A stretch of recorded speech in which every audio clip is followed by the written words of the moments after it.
All right, thank you for joining us this evening. I'm excited to introduce you all to Third Decade and just spend the evening covering the basics of understanding taxes and how the US tax system works, as well as navigating some of the most common employee benefit offerings so that you can all feel confident in making informed decisions whenever you are evaluating potentially an employer's compensation package. So my name is Nikita Wolf. I'm the Senior Manager of Programs and Curriculum at Third Decade. I am also a Third Decade alumni, so I'm deeply passionate about our mission and delivering our program to others so that they can reap the same benefits that I did when I attended the program 6 years ago. Third Decade is a 501c3 nonprofit, and these workshops are being offered in partnership with Pima County.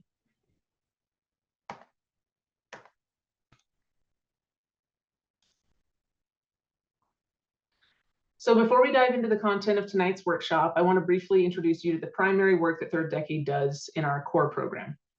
So we aim to provide free financial education and mentorship services to those who are most underserved by the financial services industry. So this looks like young adults 18 to 35 because they don't typically have access to quality financial education or advice and guidance. So this lack of financial experience often leads them to making financial decisions that negatively impact them down the road and the rest of their adult life. So recognizing the need in this community, Third Decade really became the space to break the barrier between young adults and financial well-being.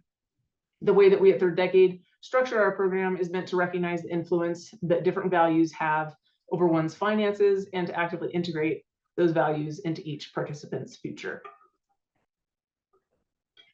We work with young adults age 18 to 35 who make less than $75,000 per year as an individual or less than $120,000 per year as a couple. The idea is to help those that need it the most.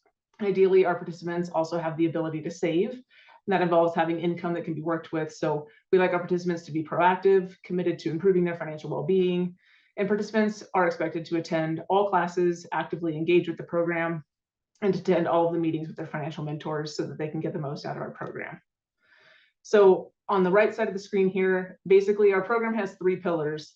The first is 10 virtual classroom hours and a cumulative exam, which covers topics such as investing, budgeting, savings, debt, taxes, lots of different things that we cover in classes.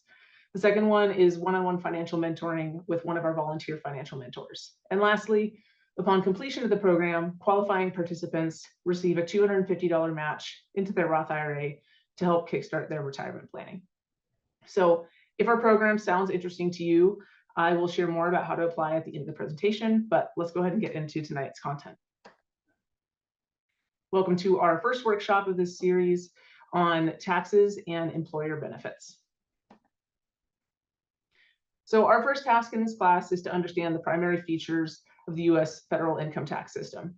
On the next slide, we're going to watch a short video about tax brackets, a key component of understanding how the tax system works and one that is often confusing to taxpayers. So note that the video is going to show 2023 tax brackets, and later in this class, we'll show you the tax brackets for 2024. Pop quiz.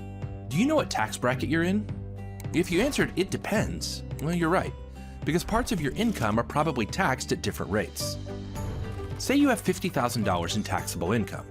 Today, that dollar amount lands within the 22% bracket. But that doesn't mean you pay that rate on the full $50,000. Let's explain. In the US, your federal income tax is calculated through a progressive, graduated rate system.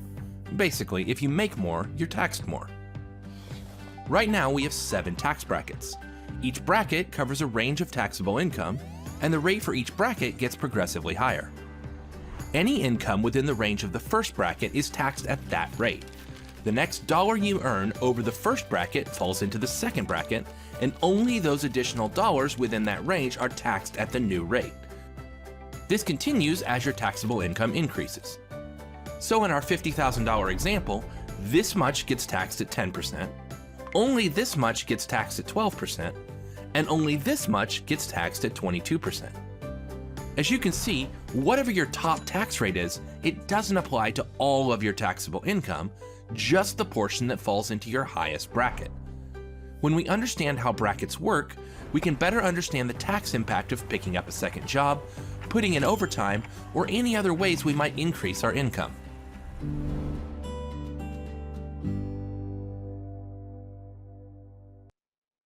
All right, so the video that you just watched introduced a number of key concepts and terms that we're going to explore more fully later on in this class. So let's start with some different income designations.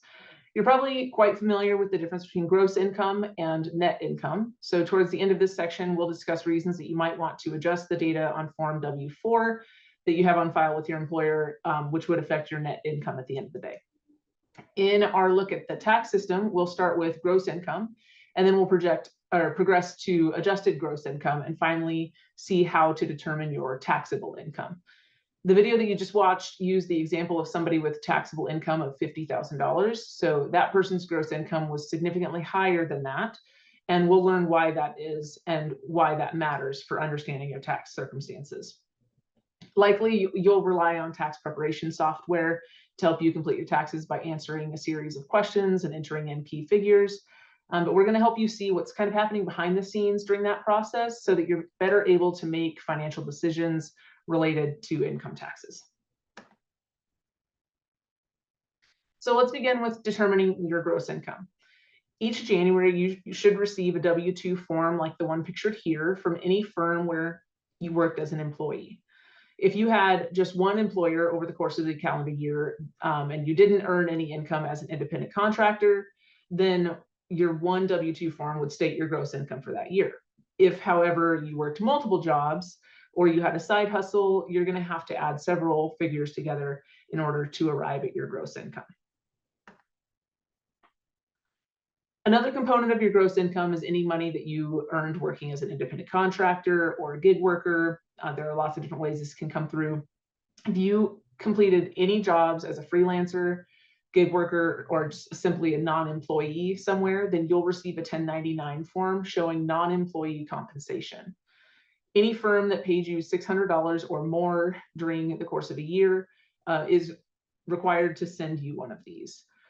The amounts shown on any 1099 forms that you receive should be added to the income shown on any W-2s that you receive in order to arrive at your actual gross income. When you earn income as a freelancer or a gig worker or independent contractor, you need to remember that even though taxes were not withheld from this income, it is still subject to taxes. So you will owe the self-employment tax of 15.3%, which is the sum of the employee and the employer Social Security and Medicare taxes. Typically, your employer takes care of half of that. And basically, the employer portion of the self-tax is tax deductible. You would also likely owe federal and possibly state income tax on those earnings as well. So for these reasons, you should consider setting aside some of this income for tax purposes. The most common recommendation is somewhere around 30%.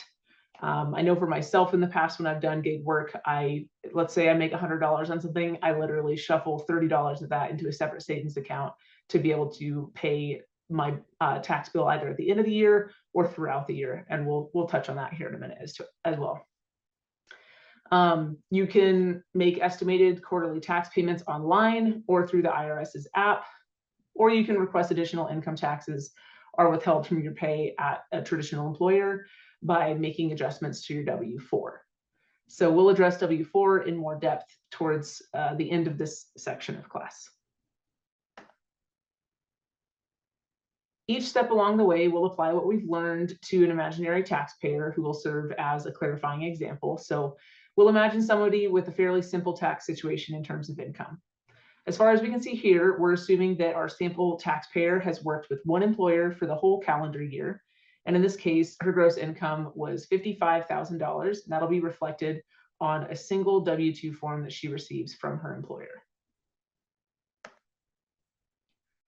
You may be eligible to take some income adjustments, sometimes referred to as above the line deductions.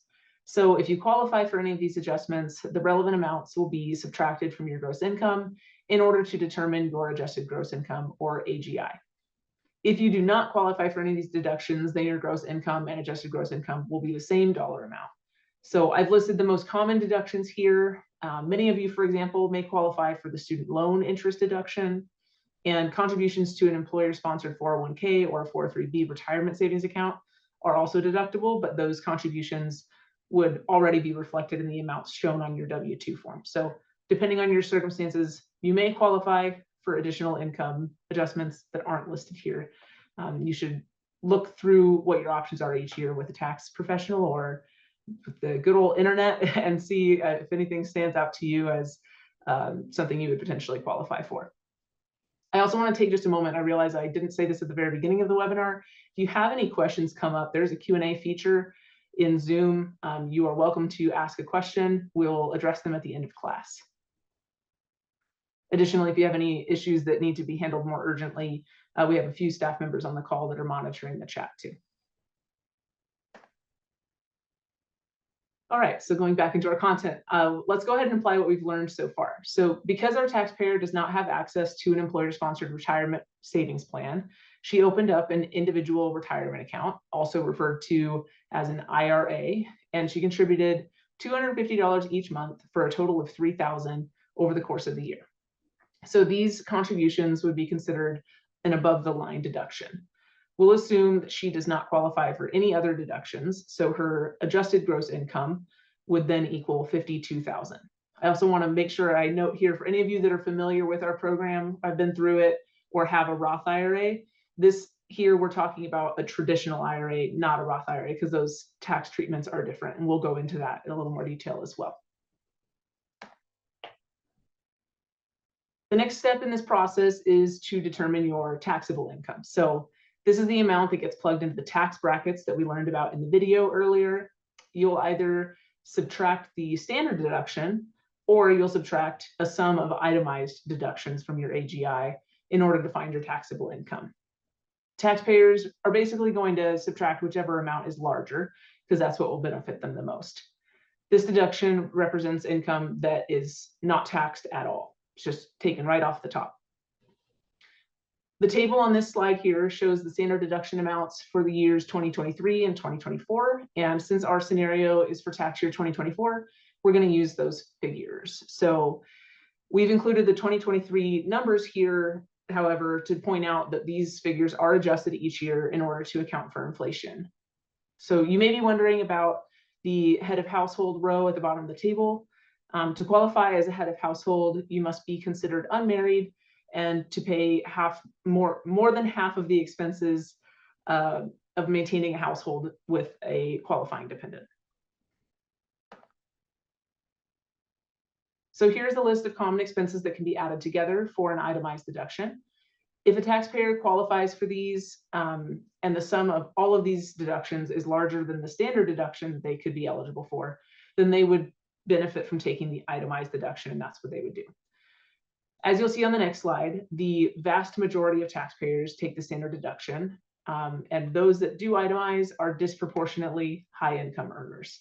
So we can see it's essentially close to a 90%, 10% split, with most people taking the standard deduction. So we'll assume that our sample taxpayer does what most people do, takes the standard deduction.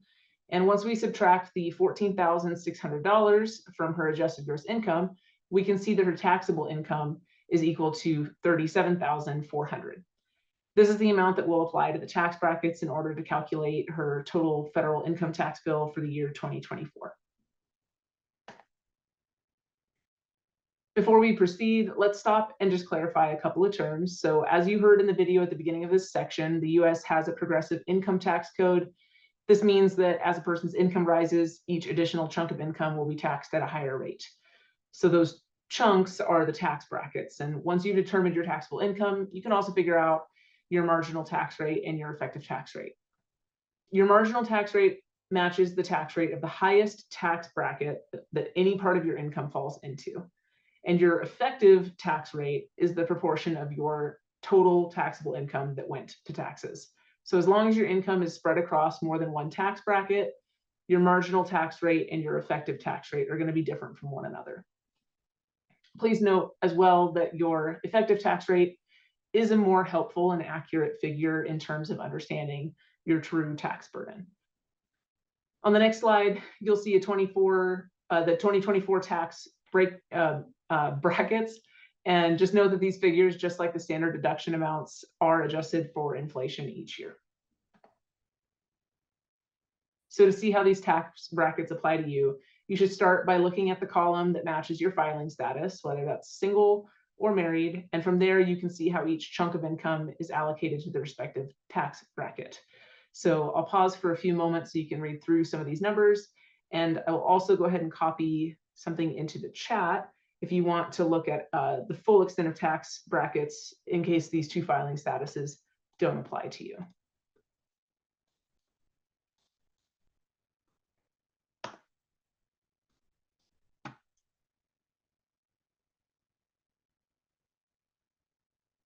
All right, moving on. So when we apply our sample taxpayer's taxable income to the tax brackets, we can see that part of her income falls into the 10% bracket and the rest falls into the 12%. So she owes a little bit more than $4,200 in federal income taxes for 2024. So to be clear, some of her income wasn't taxed at all, really. So the amount of her standard deduction and the income that she contributed to her traditional IRA, some of her income was at a rate of 10%, some of it was at 12%.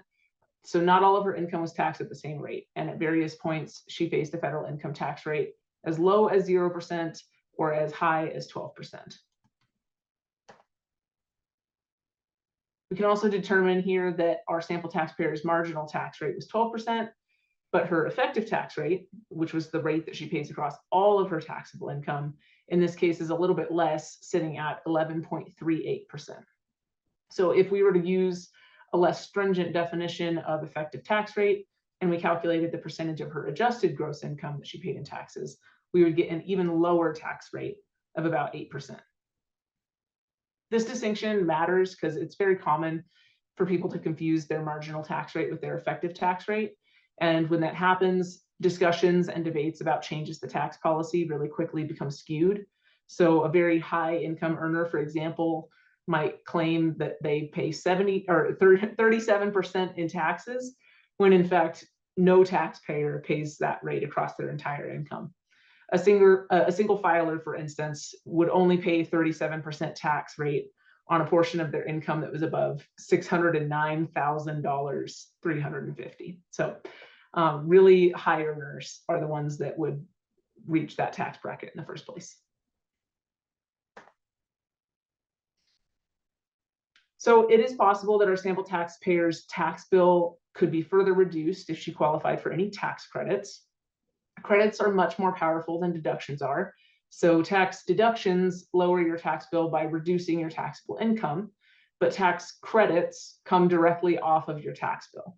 So whether or not you qualify for any tax credits really depends on your adjusted gross income, your filing status, and several other circumstances. So we've listed here some common circumstances in which a taxpayer may qualify for a credit. For simplicity, we'll assume that our taxpayer in this sample does not qualify for any credits. If, like most people, you work as an employee, you pay taxes all throughout the year, as federal and, if applicable, state income taxes are withheld from your paycheck by your employer. So whenever you file your taxes each year with the IRS, what you're effectively doing is settling your account with them. If our sample taxpayer, for instance, had more than $4,256 withheld from her paycheck in 2024, then she's going to receive a refund. Basically, a refund in the amount of her overpayment. If less than $4,256 was withheld from her paycheck, then she would need to send the IRS funds to cover her underpayment. In some cases, if you've really severely underpaid your tax bill, sometimes there are additional charges and penalties that apply. So if you find yourself with a particularly large refund or a large tax bill in the spring, it may mean that you should consider making some adjustments to your W-4 that you have on file with your employer. So whenever you start a new job, one of the forms that you're asked to complete in all the flurry of new hire paperwork is the form W-4. So the form basically helps your employer estimate your federal income tax bill so that it can determine how much to withhold from your check each period so that you pay over the course of the year. an amount that closely matches the amount that you're going to end up owing. So sometimes it's good to do this math a little bit ahead of time, know about how much you should be withholding. Your approach to completing the W-4 is basically going to depend on your particular situation. And on this next slide, we'll ask you to indicate the circumstances that apply to you. So these will be relevant for your completion of the Form W-4. So this is what the Form W-4 looks like. I realize the text is really small, maybe a little too small to read here, but this document is readily available online. If you just type in Form W-4, it should be the first result that pops up on the IRS's website.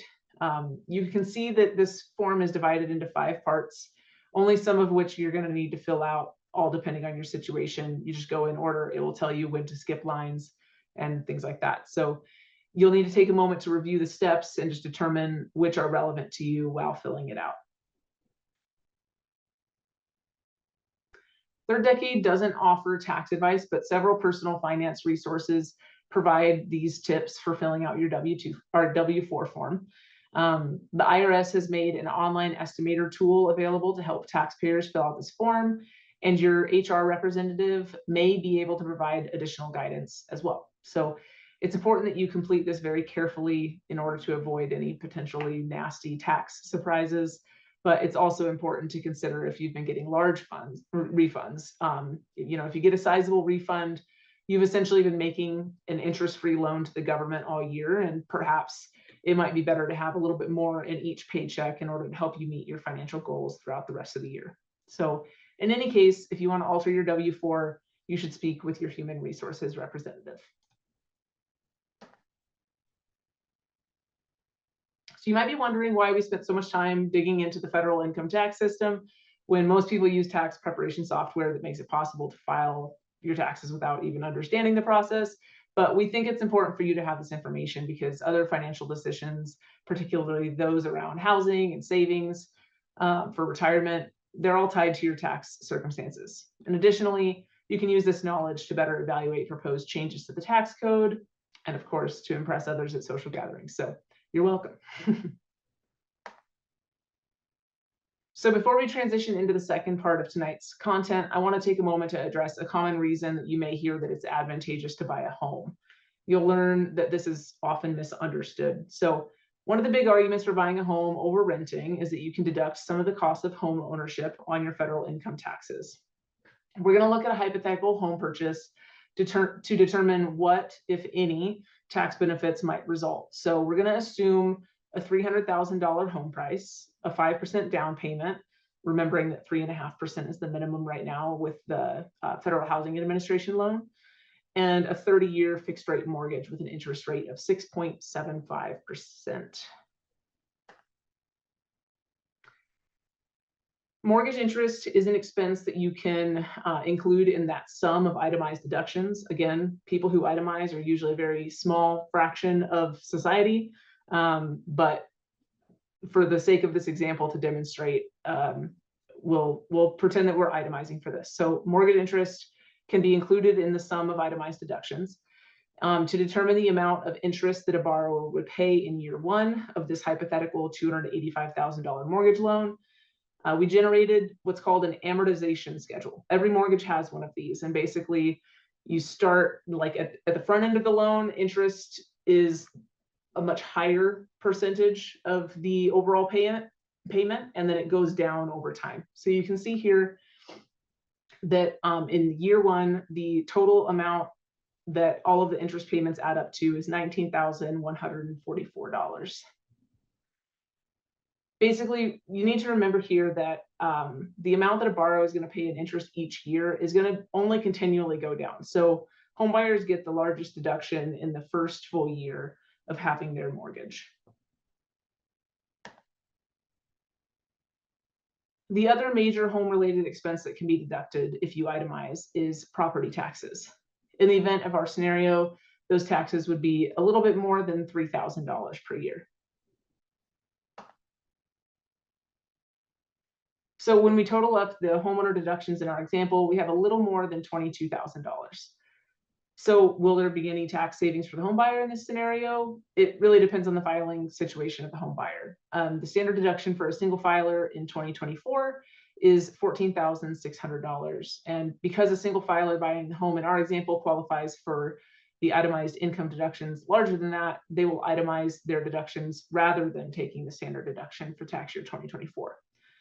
Assuming no other deductions, a single filer with a marginal tax rate of 22% would realize a federal income tax savings of approximately $1,700. So just note that, in the next year, though, the interest paid on that loan is going to decrease. So that means that the tax savings would also decrease. And that's a very large expense to enter into for maybe a year or two's small tax savings.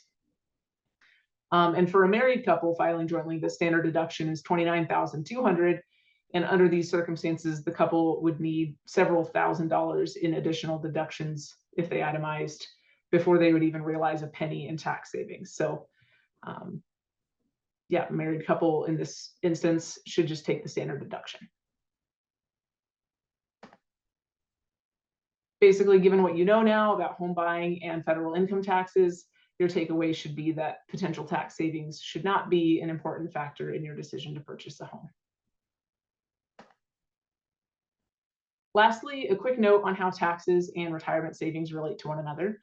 As this table illustrates, investors typically pay taxes on their income before making contributions to retirement savings accounts, or they defer paying taxes on the income they save in tax advantage plans until retirement. So depending on the type of account, investors pay income taxes upfront.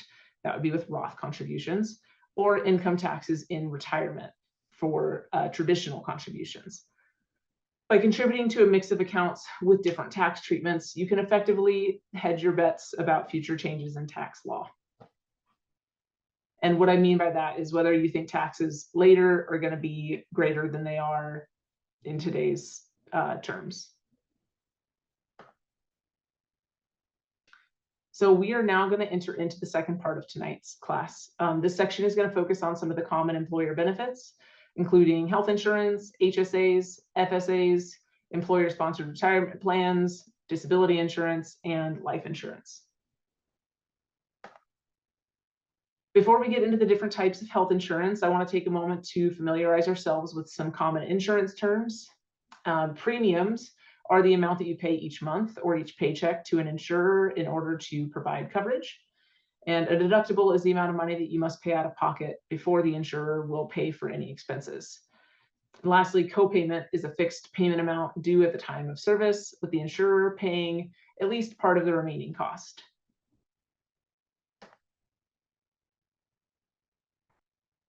Of the insurance types that we'll cover, health insurance is perhaps the most important. It is also one of the more complicated insurance types, unfortunately. Without health insurance, a serious injury or illness can really completely derail a financial plan. And for that reason, even young, healthy individuals are advised to purchase health insurance. While most people access health insurance through an employer-sponsored plan, it's not always, it's not the only option available to you. So if you're among our youngest attendees, you may still be on a parent's health plan, which is permitted until at least age 26. And you can also purchase insurance through the federal exchange or marketplace that was created with the Affordable Care Act, previously known as Obamacare. So some states have their own exchanges as well, but healthcare.gov is the home of the federal health insurance marketplace, and it is an excellent place to begin your research if you don't have access to insurance through your employer. The site will also allow you to compare insurance coverage options and help you determine if you're eligible for a federal subsidy that is either reduced or sometimes even free health insurance premiums. So it is possible as well to purchase a policy directly from an insurance provider if you want to seek out quotes going that avenue instead as well. So as is noted on this slide, you'll either need to enroll in a health insurance plan during an open enrollment period, which typically occurs once each year for a period of about 6 weeks. Believe open enrollment is technically November 1st to January 15th. Or if you don't do that during the open enrollment period, you need to enroll in health insurance upon a qualifying life event, such as losing health insurance, moving, starting a job, turning 26, getting married, or having a child.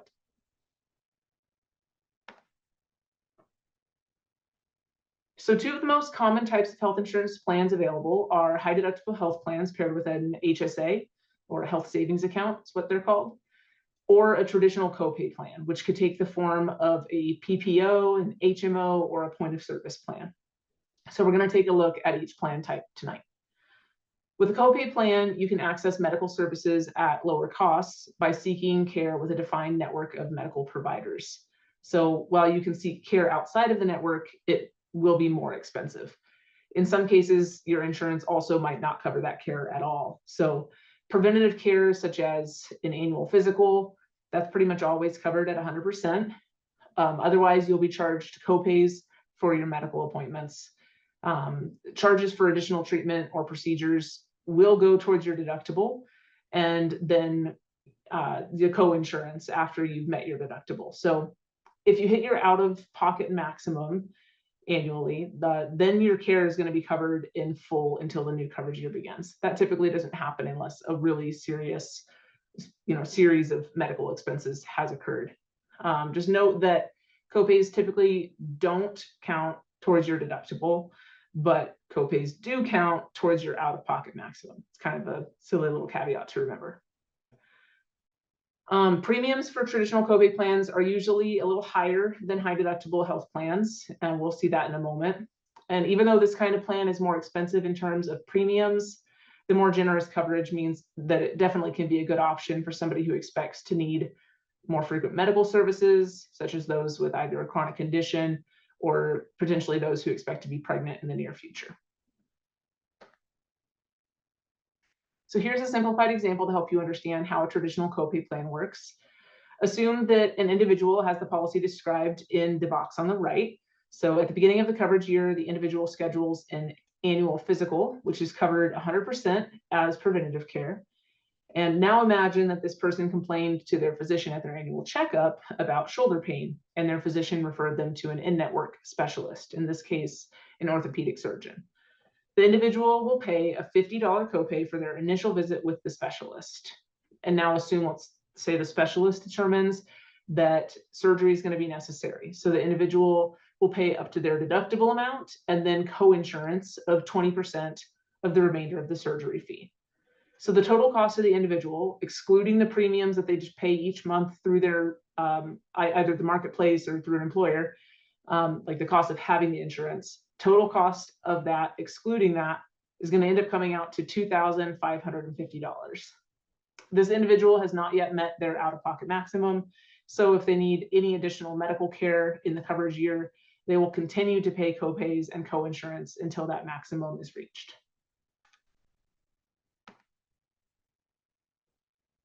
The other common health insurance option available is a high deductible health plan paired with a health savings account, or an HSA, like I had mentioned. We've included some information here about what qualifies an insurance plan as a high deductible plan, and therefore allows access to an HSA. This kind of health insurance will often charge lower premiums than a traditional copay plan, but the coverage is going to be less generous. So that's the trade-off. It's not uncommon for an employer to contribute some funds to an employee's HSA, and the individual holding the policy can also contribute to the HSA up to the limits set by the IRS. For this year, I want to say it's around $8,300 for a married couple and $4,150 for a single person. An HSA basically allows you to pay for medical expenses with tax-free income, and the full unused amount rolls over into all future years. So compared to traditional copay plans, these plans usually have a higher deductible and often higher co-insurance and out-of-pocket maximums. And for that reason, high deductible health plans are usually a poor fit for somebody with a chronic health condition.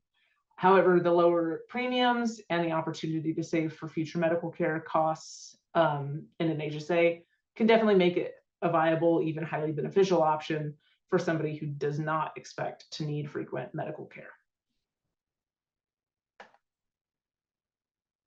So here's the same simplified example from before, the only difference being that the person in our hypothetical scenario has a high deductible health plan and an HSA. So notice in the policy description on the right that the deductible, the co-insurance, and the out-of-pocket maximum are all higher than the traditional copay plan in the previous example. Again, the annual physical is covered in full, but now when the individual sees a specialist, they're going to pay the full fee for the service rather than a copay. In this case, it's going to be $250. This $250 does go towards the plan deductible, and we assume that the fee is paid out of the employer's contribution to the individual's HSA.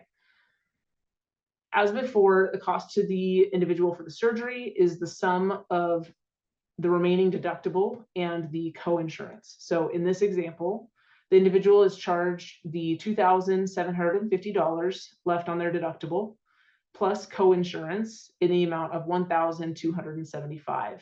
So these charges are partially offset with the remaining $250 employer contributions to the HSA. And the total cost to the individual, excluding what they pay in premiums to have the plan each month, is $3,775. You'll notice that this is about $1,200 more than the amount in our first example, but it's important to remember that the premiums for this kind of plan are usually lower than the traditional copay plan. So a person isn't inherently worse off with this kind of plan over a traditional copay plan, but note that in this case, the individual has further to go to meet their out-of-pocket maximum. And if this individual does end up requiring additional care in the same coverage year, they will likely pay higher total healthcare costs than if they had had a traditional copay plan.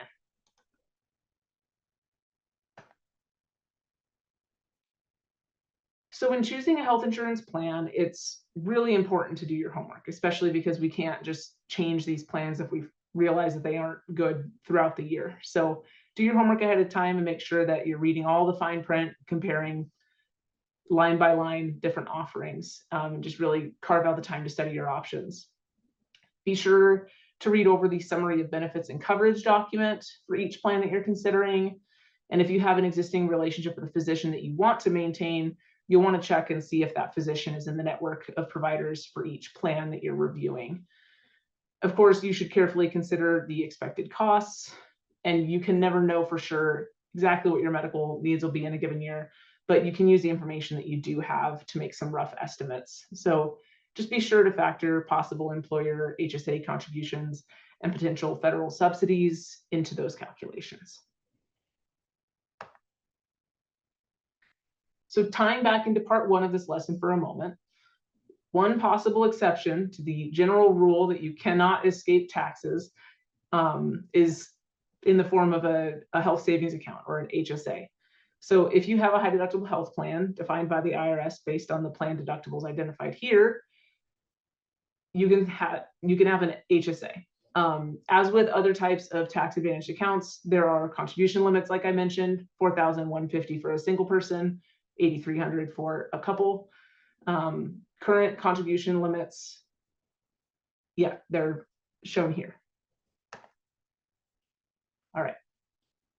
So contributions to an HSA are made pre-tax, and as long as the funds withdrawn are spent on qualifying medical expenses, then no income taxes are paid then either. So furthermore, funds in this account can be invested in a variety of financial assets and earn a rate of return. And these gains are also not taxed, provided that the money is spent on healthcare. After the age of 65, funds can be withdrawn without a penalty and used for any expenses. But it is important to note here that penalty and income taxes are different. While you wouldn't be penalized for using those funds after the age of 65 on any expenses, you will still pay regular income taxes if you are withdrawing them for non-medical reasons. HSAs are offered by many insurance companies, but they're also offered by a number of banks and other financial institutions like Vanguard, Fidelity, Charles Schwab, for example, all offer HSA accounts. So even if your healthcare expenses are low now, they are likely to rise as you age. And if you can access an HSA, it can be a really good way to plan for future expenses tax-free. So given all these advantages, some personal finance experts have basically dubbed the HSA a stealth IRA. Now switching to FSAs, if you don't have access to an HSA in association with a high deductible health plan, you may be eligible to use an FSA, flexible spending account, to help save on taxes for qualifying medical expenses. you want to ask your employer if they offer this type of account. Contributing to this account type also will help reduce your taxable income. However, a very important thing to note, and their biggest downside, is that these accounts abide by the use it or lose it rule. So if you don't use all of the funds, they don't get to roll into the following years the way that an HSA can. So you can't accumulate wealth using an FSA.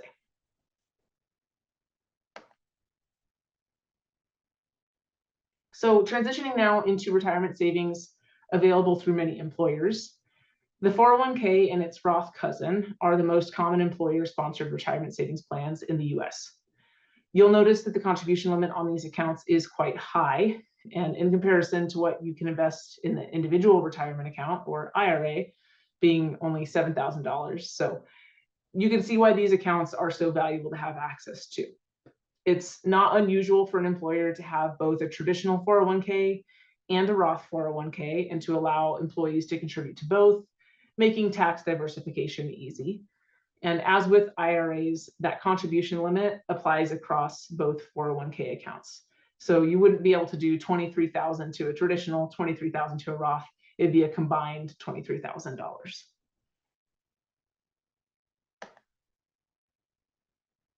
403b accounts are very similar to 401k accounts, but they are offered by different kinds of employers. The 403b is the most common workplace retirement plan offered to those in public and nonprofit sectors. And initially, the investment options in these accounts were limited to annuities. So sometimes people referred to them as tax sheltered annuities, but today, most 403bs offer investment options very similar to those found in 401ks. That is a variety of actively and passively managed mutual funds and exchange traded funds, etc. So because 403bs are less regulated and they're frequently provided by insurance companies, the fees associated with these accounts can be slightly higher than with 401ks. So just be sure that whenever you are opting into these accounts, or selecting how much you want to invest, just investigate the expense ratios and administrative fees to make sure that you're in agreement with those. The tax treatment of traditional 401ks, 403bs, and their Roth variants can be seen here. So traditional accounts reduce your taxable income now, but they're taxed as regular income as you pull it out in retirement. So if an account is referred to as a Roth account, that means you're investing with after-tax dollars now, so that in retirement, anything you take out is tax-free. Both types are considered tax advantaged in their own way. Some general tips for those of you with employer-sponsored plans include investigating closely what your costs are and what your investment options are. So you should aim for fees on your chosen funds of less than 0.25%. And additionally, if your employer offers a match, you want to take advantage of that to the fullest extent so as to not leave any money on the table. And lastly, ask about the vesting schedule. So if your employer vests, basically a vesting schedule is like the agreement that your employer outlines with you about what percentage of their contributions you get to keep.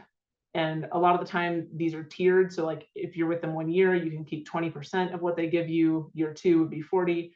Sometimes it takes up to 5 years to get the full amount. Some places are immediate, some are longer, but it's just good to know the vesting schedule. So ask about that. And if your employer vests, for instance, at a 5-year mark, but you know that you're not going to even be there for 2 years, you may choose to instead direct those funds to an individual retirement account and avoid a slightly higher account fee with a 401k. So I'm going to make one note here.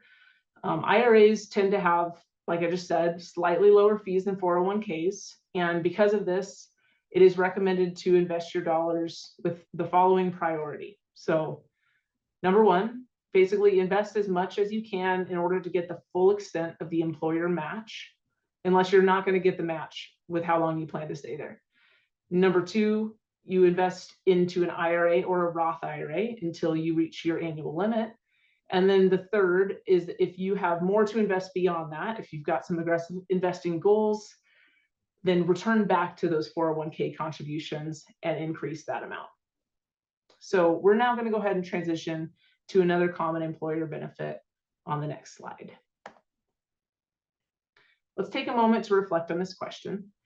Have you or a family member ever been unable to work for an extended period of time due to a health issue? For many of us, the answer to this is yes. So the following slide is going to include a short video about disability insurance. What are some of the most common forms of disability? How does disability insurance work for those who aren't in the know? Well, I think it's one of the most common things that people have that they never think and plan for, and it certainly saved my financial life to have disability insurance when I had my brain aneurysm. More than a quarter of people who are working today are going to be disabled at some point in their working career, and it does not discriminate by age. I'm talking about people who start working in their 20s.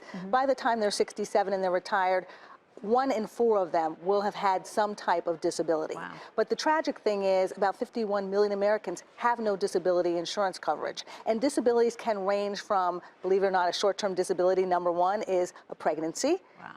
Also a back or joint disorder, something happens with your knee or your hip. How many workers do we know who go out and have these types of surgeries, and you need something to cover your income while you're unable to work? And so that is what disability insurance does. It gives you that coverage for your income. How do I make sure that I'm properly insured if something like this happens to me? What types of different disability insurance are there? Well, there's long-term disability insurance and short-term disability insurance. And with both, you're getting a portion of your income that is protected, that is covered, so that you're then receiving a paycheck on a regular basis, maybe not the same type of regular basis as your regular paycheck, but you're getting some of your income covered. The way that a short-term disability policy works is it's going to cover about 60 to 70% of your base salary, and you may have a short waiting period over this time for it to kick in. The long-term disability insurance policy, that can vary depending on what you sign up for from your employer. It's usually about 40 to 60% of your salary that's covered with long-term disability insurance. And the benefits actually end when the disability ends. So you may have also a waiting period that may be a couple months before it actually kicks in. You want to get as much disability insurance as possible, Right. and even paying a little bit into it now will really benefit you when think about if the this difference. happens Trying to live you. on 40% of your paycheck, trying to live on Exactly. 60% of your paycheck, still not easy, but maybe max it out if you possibly Max it up can. as much as you can. Do you have to pay taxes if you actually collect on disability insurance? So this was the biggest surprise to me, and that is that it can be a tax-free benefit depending on how you pay for it. If you pay for it with after-tax dollars, then the benefit that you get and those paychecks that you get are going to be tax-free. It's definitely something to consider, but look at how your employer offers it. And as many people are starting new jobs, especially recent grads, thinking, maybe I don't need to, this is not something I need to look into, I'm perfectly healthy. Make sure you sign up for every benefit that you can get in that job, including disability insurance. All right, so as you heard in that video, the difference between long and short-term disability coverage is, of course, not only the amount of time covered, but also the amount of your income that gets replaced. So with short-term disability being about 60 to 70% of your income, and long-term disability being about 40 to 60% of your income. These policies usually have different elimination periods as well. This is the amount of time that you have to wait before your policy begins paying on an approved claim. And the elimination period basically functions like a time-based deductible. So you may already have disability insurance through your employer, but it's something that you can purchase on your own if you don't see a place for it in your, or if you do see a place for it in your financial plan and you don't have it with your employer. So this can be a very inexpensive way to protect yourself in the event of a loss of income due to illness or injury, especially if you rely exclusively on your income to pay for your living expenses. I will also point out here that if you are planning to get pregnant or use one of these policies after the birth of a child, this policy must be in place prior to the start of the pregnancy, because if it is not, you will most likely be denied coverage for having a pre-existing condition.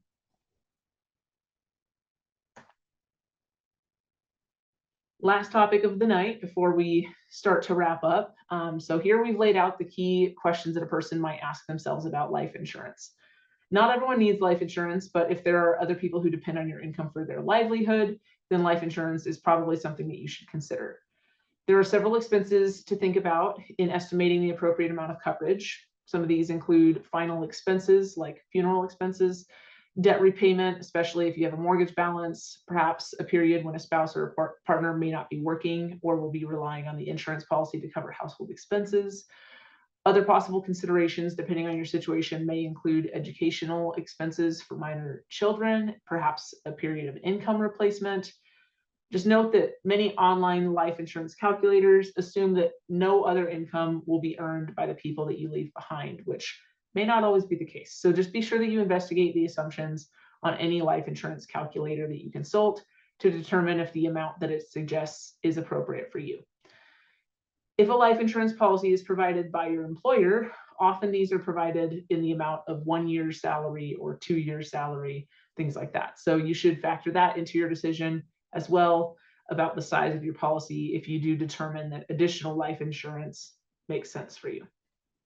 Finally, if life insurance has a place in your financial plan, you'll want to decide which kind of life insurance to purchase. So we're going to compare term life insurance and whole life insurance on this next slide. I will say first that term life insurance is most of the time, 98% of the time, what we're going to recommend for anybody that we are working with because it is inexpensive. And whole life insurance, I give a warning label with it because it often is being sold by commissioned financial advisors who have financial gain on the line if you buy one of these policies. With that being said, there is sometimes a time and a place for it. So we're going to go ahead and talk about those two options. So the names of these two types of life insurance capture the primary features, basically that set them apart. So a term life insurance policy is for a fixed term of, let's say, 10 years or 20 years. You can get these, I think, as high as 40, even though that's very hard and probably expensive. 30 is the more common, like high end of the range. But let's say in this example, 10 years or 20 years. So this kind of insurance will be much less expensive than whole life insurance. Whole life insurance is designed to last your whole life with a definite payout as long as you don't miss any of the premium payments. Whole life insurance, also sometimes called permanent life insurance, is much more expensive. So to help you more accurately understand the difference in cost between these two types of life insurance policies, I'm going to provide an example. So according to NerdWallet, a 20-year term life insurance policy with a death benefit of $500,000 and with a 30-year-old man would cost about $230 per year. Pretty inexpensive. A whole life insurance policy with the same death benefit would cost $4,300. So whole life insurance does include an investment component that accumulates value, but the rate of return on this financial asset is significantly lower than what you're likely to earn by investing in low-cost mutual funds in a typical retirement savings account. So for most people, term life insurance is most appropriate. Many people with dependents purchase term life insurance for a period long enough for their dependents to reach adulthood and when they can provide for themselves. Many personal finance experts advise people to basically buy term and invest the rest. Take the savings from buying term basically, as opposed to the whole life insurance, and invest the difference on your own. And that's just because the investment options within a whole life insurance policy don't have a good record on fees or returns. So now there are some situations where a whole life insurance policy makes sense. One such example would be if you have a dependent who will never be able to provide for themselves in adulthood. In that case, a whole life insurance policy can provide peace of mind about that dependent's long-term future. And another example would be if you are already maxing out all of your retirement savings accounts and you're looking for additional ways to leave a financial legacy. Okay, so we've officially reached the end of tonight's content. Please stay on for just a couple more important slides, starting with this one. So it's of utmost importance to us that we're taking the feedback of our attendees and just continually bettering the workshops that we offer. So to track the attendees of this webinar, we're asking that everybody take just a couple of minutes to fill out this feedback form in order to receive the class resources in a follow-up email tomorrow. We will need a submission on hand from you in order to send this email tomorrow. So please open up the camera on your phone and scan the QR code to open the survey. If you don't have your phone nearby, I'm also going to go ahead and drop in the chat a direct link to the Google form. And by collecting this valuable feedback, we can ensure that we're able to continue providing workshops like this for free to the community. Our next workshop is going to be in November, and we'll cover budgeting, savings, and debt management. So to register for that workshop, you can navigate to our website at thirddecade.org and look under what's new and events. You can find all the registration links there. And additionally, if our core program that I discussed at the beginning of the webinar sounds like a good fit for you, please take a look around on the website, see if it seems like what you're looking for, and you can submit an application on our website as well. Really with the goal of just helping us reach our mission of changing financial futures forever, starting now.